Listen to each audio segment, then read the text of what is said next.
conmigo. ¿Por qué? Porque hay un hecho.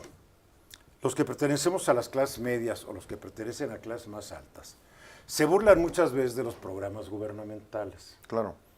¿Por qué? Porque a veces nos falta mayor empatía. Yo me quiero referir a un tema del que platicaron hoy en la mañana en la conferencia de prensa de la presidenta, que es el plan Casa por Casa. ¿Qué es Casa por Casa? Pues es un plan como nunca había existido en México, que busca cubrir las necesidades médicas de 50 millones de mexicanos que no tienen acceso al sistema de salud. Porque la verdad, el seguro social es para quienes tienen un empleo. El ISSSTE es para quienes dizque trabajan en el sector público. Bueno. El Seguro Popular ahí está y no se da abasto, ya fracasó. El INSABI fue un experimento de López Obrador, fracasó. Y ahora la presidenta tiene este plan.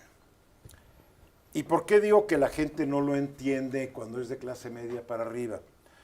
Porque obviamente si comparamos la medicina gubernamental y todos estos planes sociales, cuando estamos acostumbrados a ser un hospital privado o a un consultorio muy bien equipado, pues decimos, qué chafa está esto.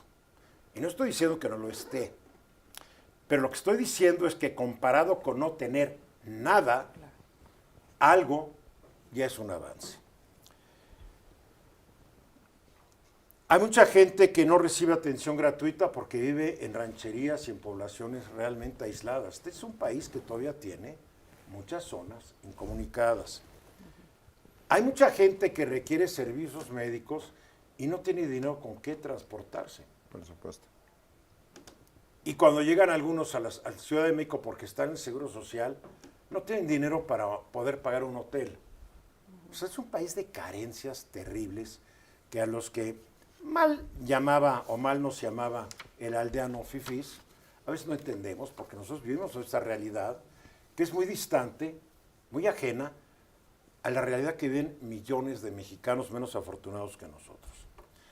Entonces, al día de hoy, este plan Casa por Casa ha censado a más de 9 millones de personas, ha realizado ya poco más, casi 801,000 visitas médicas domiciliarias, ha obtenido el historial médico clínico completo de estas personas, que antes no existían. Ahora, que puede tener muchas fallas el historial clínico, seguramente. Que mucha gente a veces no sabe ni de qué se murió el papá o la mamá o el abuelito, y eso impide tener un mayor historial clínico. No lo dudo, pero a lo que voy ya es un avance. Sí. Participan en esto 20,000 profesionales de la salud, la mayoría son enfermeros y enfermeras, que están idealmente capacitados para tomarte la presión, para revisar tu vista y ver que no tengas glaucoma, cataratas. O sea, lo que generalmente te hacen en un check-up muy elemental.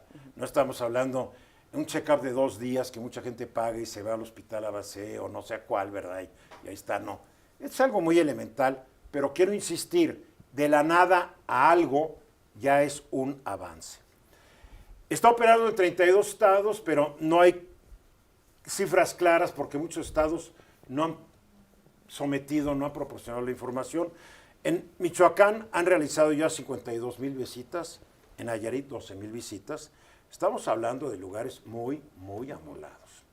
¿Cuáles son los objetivos? Detectar enfermedades antes de que se compliquen. Hay gente que no sabe qué es hipertensa. Y una persona con hipertensión, de repente un día entra, le da un infarto cerebral, porque le tronó la arteria por la presión, ya se quedó. Quieren canalizar casos graves a hospitales, quieren reducir hospitalizaciones innecesarias, porque si tú detectas un mal antes de que sea grave, pues no habrá hospitalización.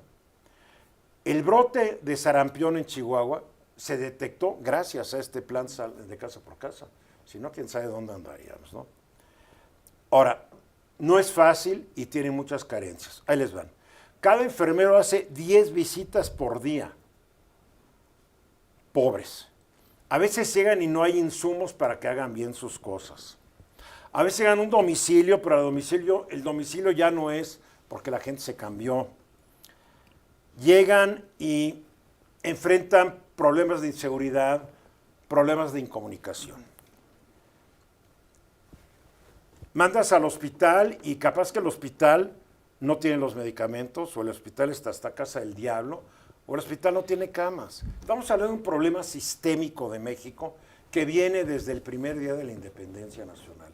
Ha sido descuido tras descuido tras descuido desde que don Guadalupe Victoria empezó a gobernarnos como república.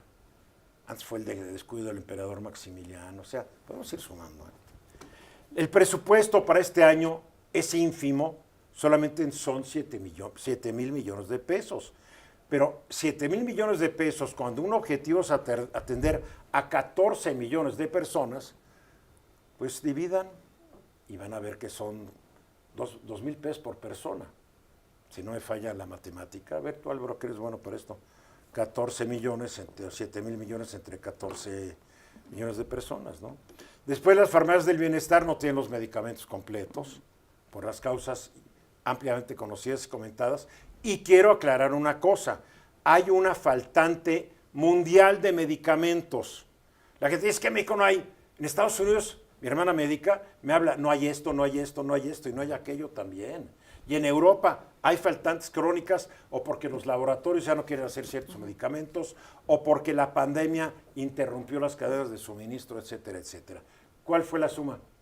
Sí, la verdad es que también habría que considerar, Eduardo, justo cuando estás haciendo el cálculo, sí te va a ubicar en esa cifra, pero también hay que ubicar cuál es la tasa de personas que sí contactan y no contactan, cuántas pueden contactar, cuántas no pueden contactar, porque la tasa efectiva, seguramente el dinero es mucho menor si consideras revisitas y una serie de cosas. Entonces, no sé, creo que probablemente a ese número habría que multiplicarlo o más bien dividirlo entre 1 y 1.5. No lo sé, pero porque sí. Necesitamos más información y el gobierno nos tiene que dar más información.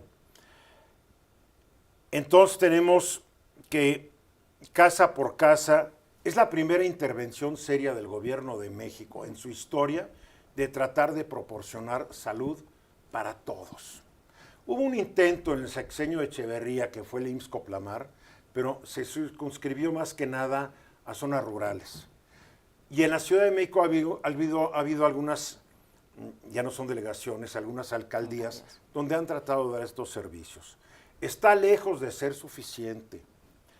¿Su éxito qué depende? De que haya recursos, que se le dé continuidad, que se superen los obstáculos y que se integre todo a un sistema hospitalario que en México está más que descompuesto, está roto. Pero por ahora representa para mí un paso en la dirección correcta. Tiene que hablar de lo que se está haciendo bien, ¿no? Fíjate que ahí sí yo creo que estamos de acuerdo contigo, ni Álvaro ni yo vamos a estar en desacuerdo. Tú empezaste diciendo Álvaro distinto. Álvaro ya está pensando cómo está en desacuerdo. Pero, a ver, creo que de cero a esto poco es muy valioso y escuchas los testimonios de la gente y están muy agradecidos. Esta primera intervención, cuando te miden la presión, ha salvado vidas ya. Claro, esto es hipertenso. Los datos los vamos a empezar a ver poco a poco porque es algo nuevo, evidentemente, pero yo considero que va a funcionar, por lo menos para una cierta segmento poblacional, muy bien. Es el primer paso. Ojalá que no sea como otros proyectos de los gobiernos de México. Se da el primer paso, el segundo, después empiezan a jugar gallo-gallina, paso para adelante, dos para atrás y nunca llegan a ningún lado. Para concluir, Álvaro. Yo lo que concluiría es que no nada más tiene un beneficio para la población, también es un generador de empleo. Porque eso hay que decirlo, también tiene una arista de mantener a un sector importante de la población con trabajo y eso naturalmente también en cierta medida es rol del gobierno, que los programas que haga también sean generadores de empleo. Vemos con el New Deal en Estados Unidos le funcionó muy bien, creo que México está haciéndolo bien en ese sentido. El New Deal con el presidente Franklin Delano Roosevelt, a quien acusaron en su época de ser comunista y mira, o socialista. Si hubieran vivido en esta época dirían que eran bolivarianos. Vamos a los mensajes.